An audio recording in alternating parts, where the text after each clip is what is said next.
factor. It's a COVID-19 related death, as they call it. And I hear they get more money for writing that down on the report than they would for other things. And if you even more if they were on a respirator at the time. Yeah, if you incentivize behavior, expect more of it.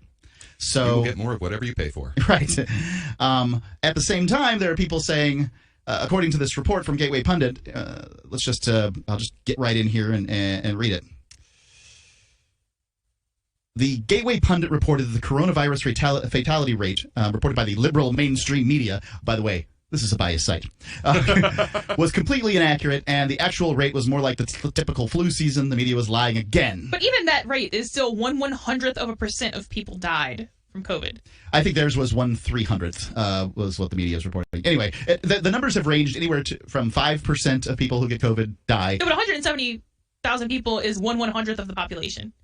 1/100th of a percent of the population. I know, it's not very big, but what they're saying is people who get the case between 0.1% and 5%, which is a huge disparity in numbers. And, as we get farther, the numbers tend to settle down a little bit because at first it was like, this is deadly, you're going to die, which is obviously not true. And I can definitely see why they would want to say, no, it's not 99.9% non-lethal, it's 99.5% non-lethal. Yeah, that's what they're saying. Today, we now have the empirical evidence that the WHO, Dr. Fauci, and Dr. Birx were all wrong. They're charlatans. They lied. The CDC suddenly updated their numbers this week to show that only 6% of all corona deaths were related to the coronavirus alone. The rest of the deaths, pinned to the China coronavirus, I just love showing this China thing in here, are attributed to individuals who had other serious issues going on. Also, most of the deaths were related to very old Americans. So I went and looked this up. I wanted to look at this link. And in fact, on the CDC's website, here under comorbidities, Table 3, I looked at Table 3. Table 3 is boring. Shows the types of health conditions and contributing cases mentioned in conjunction with deaths involving coronavirus disease, 2019, COVID-19.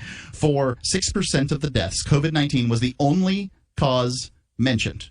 For deaths with conditions or causes in addition to COVID-19, on average, there were 2.6 additional conditions or causes per death. The number of deaths with each condition or cause is shown for all deaths by age groups for data on comorbidities. So I guess the question that I have with seeing these numbers is it fair to report a coronavirus death as being a coronavirus death if there are other comorbidities related to the coronavirus death? So, we have to call the death related to something. They used to just sort of say, malaise or the vapors or whatever it is, But now we have to have a reason. Can you believe that we used to live in a world where people died of old age? Right, old age. And in a lot of cases, that's what these people did too, by the way. They did die of old age. The average age of death is 78 in the United States, and the median age of death for coronavirus is now, as I understand it, moved down from 80 to 78. But previously, coronavirus deaths were actually pulling up the average. So only wiping out the lucky. Well, once you kill everybody who's already above that's right. borrowed time, then all you have left is the average age of death. And you'll note that the deaths and even there's cases on the rise in certain location, but deaths aren't on the rise very much at all. I've been watching these numbers on a nationwide and certain states been keeping an eye on. Just saw a map today that, basically it looks like the northern Midwest, maybe even mountain states are sort of seeing stuff. But those are pretty sparsely populated areas. So when they say cases on the rise in those areas, somehow I'm not terribly concerned. I don't think things will be too bad. And one of the strange things about this, because I do believe that a novel coronavirus does exist. It's SARS-CoV-2.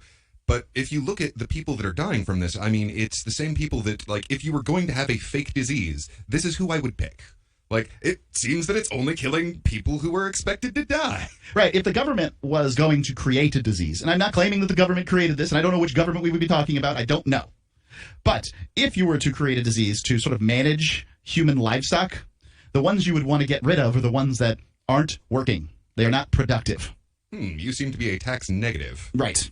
And, there you go. You piece together what you wish from that particular statement. That's what I would imagine. So basically, according to these numbers, about somewhere between 9 and 10,000 people. We'll call it 9,000 people for the sake of radio, but there's other numbers that come behind 9.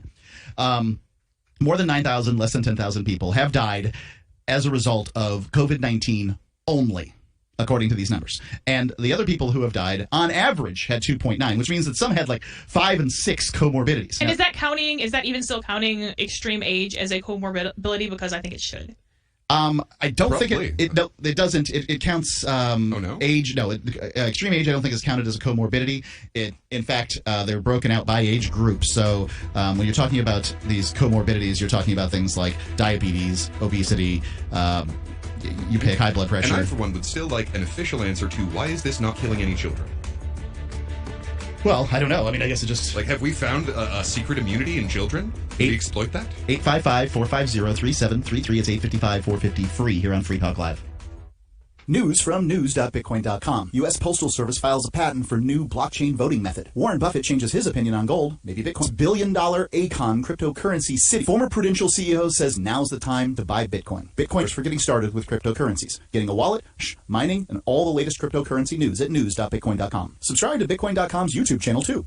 Investment for Free Talk Live. Their ad campaign started in September 2019, and from mid-March to mid-July, the values soared by 10 times. It's not too late. Divi's new wallet hasn't even released yet, and other things are happening that I can't even say on the radio. If you want to invest and potentially do well, go to diviproject.org. I can tell you that FTL is deepening its partnership with the guys from diviproject.org. Past performance is not an indication of future profit. diviproject.org. DIVI project.org. Want to accept Bitcoin at your online store? There's a good chance you already have what you need. A word Grand Canyon, but changed into a bird at the last second and flew to safety. This is the Onion News Network. The LRN.FM social media channels have been revamped. We've eliminated Facebook and focused on other platforms like Twitter and Mastodon, the decentralized alternative to Twitter. On our accounts, you'll find posts from multiple LRN.FM show hosts together in one place. Follow us on Twitter at twitter.lrn.fm, or better yet, move to the decentralized Mastodon social media platform. And I see what you're saying, but that is kind of a tricky subject of like, where exactly do you draw the line for advanced age? It does matter for each individual. Some people are old at 65. Some people aren't old until 85. Just as the internet is a global network that connects local networks, Intercoin is a global currency platform that enables communities around the world to issue and manage their own currency to circulate among their local population. Intercoin enables fintech innovation at the local community level, leading to stronger communities, greater sustainability, less poverty, and more productivity. Intercoin is attempting to regain some of our freedoms that are threatened on the internet and in meat space, and we think that's important here on Free Talk Live. So important that FTL accepted $40,000 worth of Intercoin tokens from Intercoin Incorporated for advertising. If you think freedom's important too, check out Intercoin at intercoin.org. That's with an I, I-N-T-E-R, intercoin.org. You can invest in this project and potentially make big gains, or just be involved and perhaps shape its future. Intercoin.org. That's with an I, intercoin.org. So, yeah, let's just go to the phones here. Derek J. Freeman is on the line. Derek J. Hi, guys. There was a protest in Portsmouth, New Hampshire against a mask mandate that's coming shortly. It'll be voted on tomorrow, and it looks like it's going to pass. So the city council... Yeah, in the state of New Hampshire. Is that a state mandate or a Portsmouth mandate? It's a Portsmouth mandate, and New Hampshire is not a home rule state, so there are legal challenges already being presented, being threatened. If the ordinance were to pass, there's an organization that has formed called the Liberty Defense Fund of New Hampshire, and their goal is to let New Hampshire be the place where these mask mandates stop. So they're going to bring in expert witnesses from around the country and the world to bring science into the courtroom and really put a stop to this power grab by politicians who are not actually helping people. They're not improving the health of anyone. They're just limiting people's freedom and getting them comfortable with the idea that they are to submit to arbitrary mandates by arbitrary authorities. Yeah, I am disturbed at the notion that somehow politicians, those the best among us, are going to be able to look at whatever's presented to them. They're not scientists, and I don't know. I hear doctors and scientists saying masks are not useful. I hear doctors and scientists saying masks are useful. I see statistics that say that masks are useful. I see statistics that say that masks are not useful. And I don't know, and I know the only thing I know about masks is my nose itches. And that's all I need to know, right? I'm a talk show host. Aren't you grateful that you have someone to tell you what to think about these things? Right. And that's what's frustrating here is if I'm going to get told by people who are, people about this, I would like those people to be people educated in the field that we're talking about and and I don't mean epidemiologists because they're just sort of one little aspect of this. I want to know, in fact, do the masks make a difference? How long do they make a difference for? Because a mask isn't magic. If we're talking about stuff being in the air and, you're on an air flight for, let's say, 15 hours going to Tokyo. I've done this before. It's far. Well, I mean, is it really going to make a difference if you've got a plane full of COVID patients sitting with masks on in an enclosed vacuum-sealed tube? Will it make a difference? Well, I can tell you this. I haven't seen any news stories from people catching the COVIDs on airplanes, so I don't know. I don't understand. I don't have anything to say here, but I suspect whatever these city council people, when they're trying to get me to wear a mask while I sit outdoors at a picnic table enjoying a Dr. Pepper, that they don't know what the hell they're talking about. Yeah, I think they mean well, and I truly believe that they're trying to do the right thing, but I think that they're making a big mistake. Most people are not aware of how fragile freedoms are, and once you give them up, it's rare that they come back. So I am afraid, whether masks work or they don't work, a lot of people who were at the protest in Portsmouth said they do wear masks, and they think it makes sense, but they are opposed to a mandate, because a loss of freedoms, once lost, are hard to get back, and people become comfortable and complacent with the idea that politicians can boss them around and tell them what to do, and then the enforcement is really left up to the business owners. It's not that police are going around ticketing people, it's that the business owners are threatened with a revocation of their license to operate, to feed their families, to live the life they choose if they don't punish their customers. Right. It's wrong. And the thing is that, when you turn these business owners into unpaid law enforcers and threaten their licenses that they probably shouldn't have had to have in the first place. You shouldn't have to have a license to do business. That should be a human right. Trading is a human right. When you do this, okay, so now they have to figure out sort of the letter of the law. When you walk into a restaurant, does it make sense to walk into a restaurant with a mask on, sit down at the table, take your mask off, and then when you get up to use the bathroom, put the mask on? This is weird. It doesn't make any sense. It doesn't seem like they work. I was at a restaurant earlier today, and the protocol is, so you order at the window, and you're supposed to wear a mask while you're ordering, and then you walk 6 feet over to where you sit, and you can take your mask off. But it was unclear to some of the customers, like, okay, are we allowed to take them off, or do we have to leave them on until the food is served? And there were some young people, teenagers. One was leaving it on, and they were sort of talking, having an argument about, I think I have to keep it on. And I was looking at his mask, and it looked like so pathetically made of linen, like the kind of fabric that you would use to, it's a really hot day, I really want to be able to have my body breathe, and it's like anything could get through that. It just doesn't make any sense. What? Yeah, I got to say I'm kind of ambivalent on the timing with this, because on the one hand, I'm glad that they're having these protests before the vote. On the other hand, it's like, yeah, welcome to the party, guys. Where have you been? Because we've established this compliance culture now, and now it's an uphill battle. Indeed. Yeah, so the Liberty Defense Fund of New Hampshire, if people around the country want to stop this thing, look into supporting that fund, because that's where the battle's going to be happening, is here in New Hampshire. Liberty Defense Fund of New Hampshire? Yes, Health Freedom NH. Thank you. 855-450-3733. It's 855-450-FREE here on Free Talk Live. Got shaving irritation? Shave Secret shaving oil can help stop it. Shave Secret doesn't cost much and is an all-American product. My name is Chuck Howard, and I developed Shave Secret and pioneered the shoes starting back in 1991. Ingrown hairs drove me nuts for years. Shaving oil changed all that. Why put up with ingrown hairs? Red rash, nicks, and cuts. Shave. You can put the Liberty Radio Network on the air. Well, I would say this is when you're talking to liberals, it's much more difficult to sort of show them the gun, as it were, to point out that these laws are backed up by violence. Well, this is what the community wants. That's not how I want this to work. We write it into law because it's polite to do things that way. And people will do this because it's polite to do them that way. Not because we'll put you in jail if you don't. Right. I mean, we will. But that's not why people are doing it. It's just the community standards have been codified. You have to jam it home because they find it unpalatable, the notion that every law is a death sentence if you choose not to obey it or pay for it. Yeah, I agree. I like I said, I think you could easily come to libertarianism from libertarian-esque views, libertarian views, and broader speaking, from the left, from the actual left, but from the liberal Democrat point of view, I mean, really, those are the real centrist, center-left kind of people that really think government really is the solution, and just have so many layers between like you said, the gun in the room. Well, when somebody's sort of centrist, whether they're center right or center left, and what I mean by that is that they're that they listen to the politicians, because the politicians are pretty center right, center left out there. You might have the Bernie Bros who are sort of more lefty, but those people, the center left sort of people, have already swallowed the Kool-Aid, right? They've taken the bait hook, line, and sinker. They've swallowed the whole thing. There's no convincing them of anything, because their minds are so enmeshed in whatever the system is that they couldn't believe for a second that that this country is run by oligarchs, even though you can show them the studies.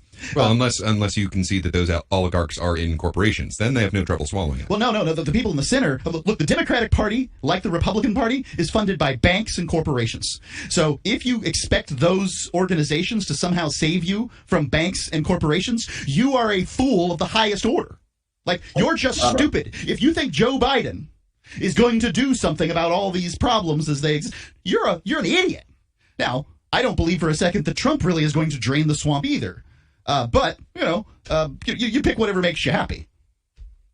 Well, I would say that as far as the left goes, right now libertarianism is more attractive than it's ever been as far as the centrists go, because they have just pushed the goalpost more and more to the left, where what were like extreme views just a few years ago are not extreme enough of views today.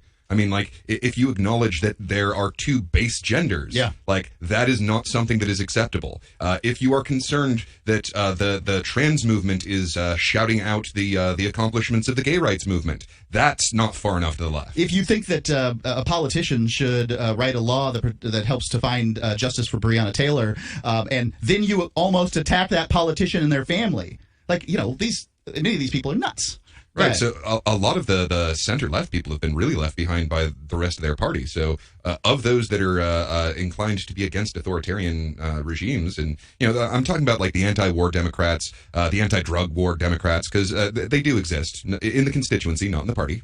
Not in the party leadership, that is. But for those people, I would say that libertarianism is more attractive now than it's ever been. I would hard disagree on that personally. I think No, I would hard disagree on that. I mean, the centrist element, the statist, Joe Biden, conservative element of the Democrats, they're totally in control. That's why they got their nominee pushed through. The progressives are really on the fringe. Well, none of the population is in control. Jerome Powell is in control. Also, Bernie Sanders was getting 40%. It's that the centrists were fighting with each other for the other 60. Once they got agreements together, what appears to be agreements. It appears that Barack Obama picked up the phone and told everybody to get in line, and they did. And then Biden began to win. But before that, he was an also-ran. He was going to be, wiped out. And the reason you have this, alternately described as a conservative or centrist candidate, and they've been pretty blatant about this, is that the DNC considers the entire left like theirs. Like, they are locked down, so we don't have to give them anything that they want. You can't even get them to show up. You got to bribe them just to go to the polls. Yeah, that is the question, is will they show up to the polls? But the Democratic Party has been pretty upfront about the fact that, like, they assume everyone that's on the relatively far left is going to vote for them. So they don't cater to any of their desires, because why would they? The far left hasn't really said, hey, we demand X, Y, and Z, or we will just stay home that day.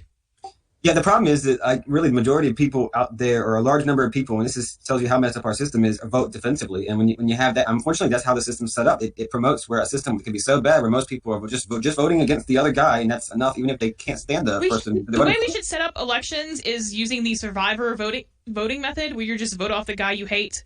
And there's people who try to do this all at once, or try to do the reverse all at once, and that doesn't work for reasons that should be obvious, but... So would that be like where you have all of the primary candidates at once and just do sort of a ranking voting system? No, that's ranking voting, and ranking voting is dumb. You would have to have multiple elections. It's better than what we got. Yeah, that is the problem with our first past the post system, is it makes a two-party reign completely mathematically inevitable. It does do that. Mortified Penguin, thank you for the call. Appreciate it. The number 855-450-3733. It's 855-450-FREE. Or you